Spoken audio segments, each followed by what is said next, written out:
Então, um pequeno intermezzo sobre o sacramento do matrimônio, ou de forma mais genérica sobre o casamento. O casamento não é invenção do cristianismo. O casamento vem lá da antiguidade, não se sabe quão profunda essa antiguidade era, mas havia casamento na antiguidade, ou seja, família.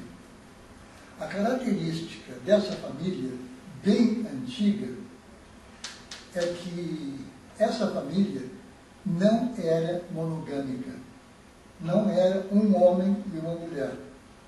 Essa família tinha um homem, uma mulher principal, uma primeira mulher, e 2, 3, 4, 5, 6, 7, 8 mulheres. E essas famílias, com seus filhos, se juntavam numa clã. E essa clã era chamada cidade, bem antigamente. E nessa clã, o pai pater, era o único homem com a primeira mulher. E o filho mais velho dessa primeira mulher era o herdeiro. E os outros filhos eram filhos, faziam parte da família, e os filhos das outras mulheres também eram. E havia, então, em alguns lugares, restrição, que só podia ser 3 mulheres, ou só podia ser 4 mulheres.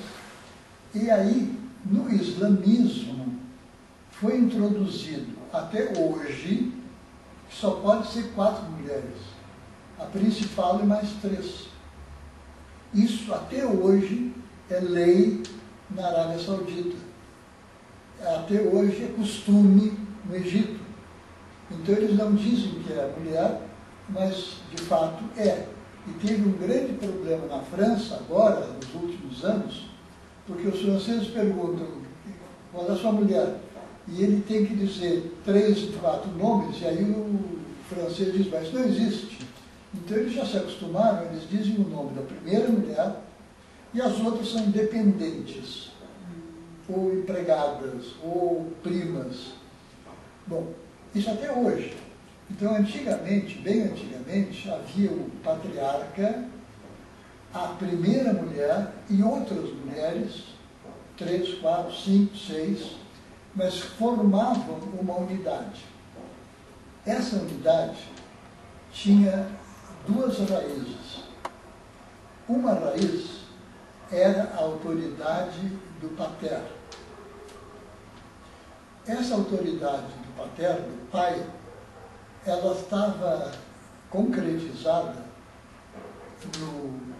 nos ossos dos avós, bisavós, tataravós mortos que eram enterrados dentro do sítio da família. Então, no sítio da família havia os túmulos do avô, do pai, do avô, do bisavô, do tataravô. E o pater, em qualquer coisa importante, tinha que oferecer um gole de vinho para os mortos são os parentes mortos, e o primeiro bocado de cada comida tinha que oferecer em homenagem aos mortos. Depois de fazer essas 2 oferendas, o pater perguntava para o avô, o bisavô, como é que nós devemos fazer isso ou aquilo, qual é a lei que nós devemos fazer. E ele auscultava, ouvia no chão a voz do avô e do bisavô, se levantava e dizia, então agora, daqui para frente, isso tem que ser feito assim. E aí surge a lei. A lei vem do avô, do bisavô, do tataravô, que se segredaram, e o pai, o pater vivo, proclama a lei. Então a lei é proclamada, falada, agora ela vem lá de trás. E tem mais.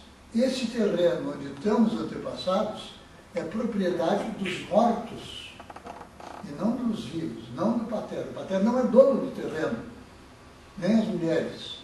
Eles podem trabalhar o terreno, devem, mas o dono do terreno é o pater e o mater. E a casa é sagrada.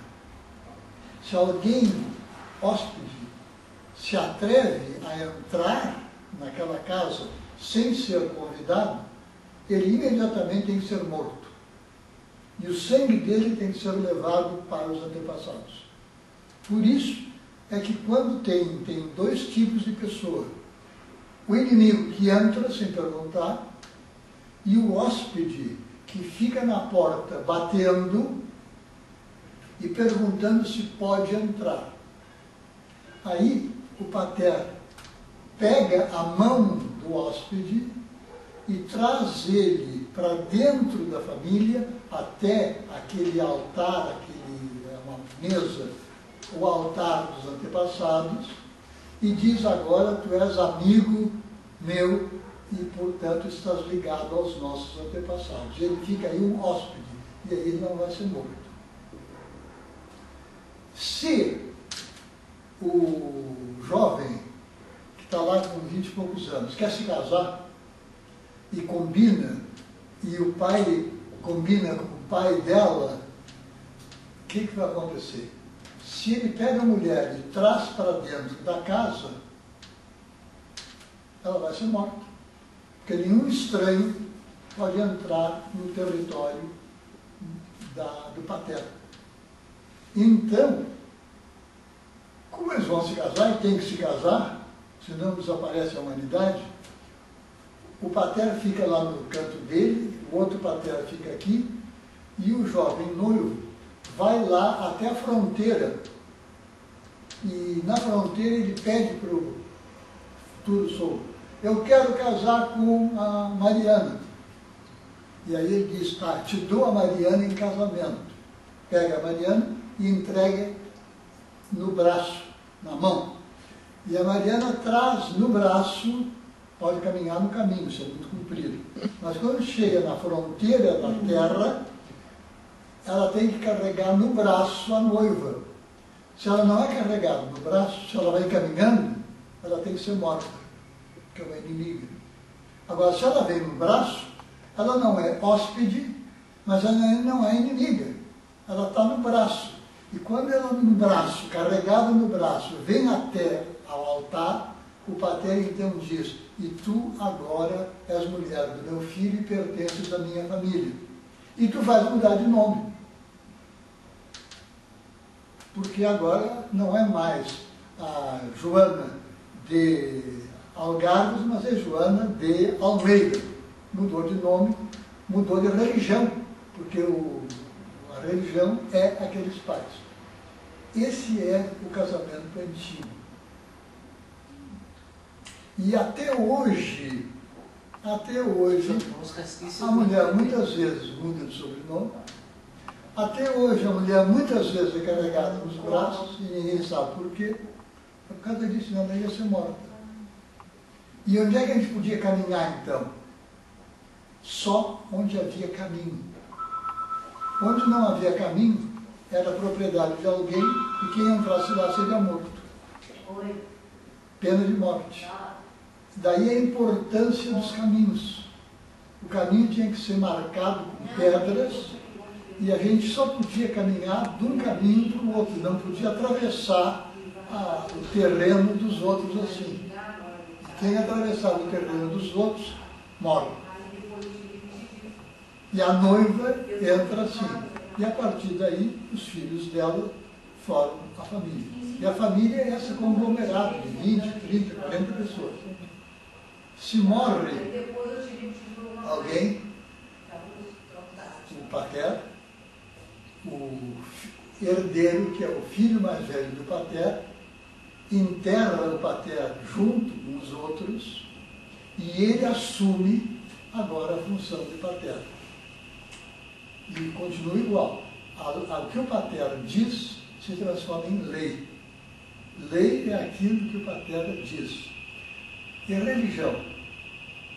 Religião consistia em que a família dançava ao redor da mesa sagrada da Estia, a lareira que funcionava ao lado da mesa, eles dançavam ao redor da mesa com a lareira e começavam o canto dizendo assim: eu canto em homenagem ao meu avô, ao meu pai Rui, canto em homenagem ao meu avô Elias, canto em homenagem ao meu avô Francisco de Souza Silva Lima, canto em homenagem, e aí no fim dizia que a bênção de todos paire sobre nós. Esta era a oração. E esta era a religião. A mulher que foi trazida nos braços para entrar aqui não tinha religião. Tinha a religião do pai dela, o avô dela, o bisavô dela.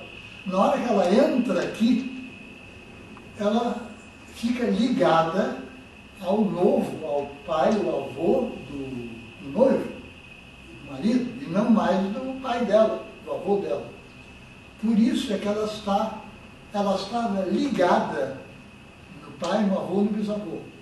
Agora ela casou e veio para cá e tem outro pai, outro avô, e por isso agora ela está sendo religada. E por isso ela tem a religião. O homem não tem religião, porque ele não é ligado.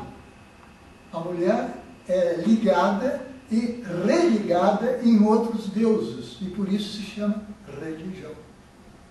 Religação. Tá? Daí vem ligação. Nesse contexto, o casamento ainda não é monogâmico. É um casamento de família, a estrutura familiar. E o que vai acontecer é que no Antigo Testamento a gente vai olhar e tem mais de uma mulher, com uma tendência de ficar monogâmico. Então, em alguns lugares vai aparecer a monogamia, como no cristianismo. Em outros lugares, que são muito mais recentes, 500 anos depois de Cristo, vai aparecer o islamismo, que tem a mulher principal e mais 3. Nada contra essa antiga tradição. A antiga tradição continua. Só que eles precisam agora dizer que a mulher principal é uma. E quando vão para um país como o Brasil, tem que dizer a mulher tal e as outras são companheiras, uma coisa assim. Esse é o mecanismo do matrimônio. Agora, esse matrimônio pode ser dissolvido. Isso aí se chama, já lá na antiguidade, divórcio. Então, havia divórcio, já lá na antiguidade. E o divórcio era sumário. No momento em que o pater chama na frente da fogo sagrado do lar, dizia para uma mulher 3 vezes: eu te tiro daqui, sai daqui. Ela saiu daqui. E o que acontece agora com a mulher, ou com os filhos, ou com qualquer outro, que é expulso do limite familiar? Acontece com a mulher, mas acontece com qualquer filho que desobedece ao pai, qualquer coisa que não está obedecendo ao paterno. Ele é expulso, sai daqui, te boto no olho da rua. Botar no olho da rua significa não existe mais lei que o proteja. Ele está entregue à fúria dos assassinos, dos ladrões e dos lobos. Porque não tem pátria, não tem religião, não tem nada. Então, o filho que errou, a mulher que foi divorciada, não tem nada. Virou pior que bicho. Estão vendo o mecanismo? E o mecanismo é o mecanismo do ligar e do religar. Isso é matrimônio.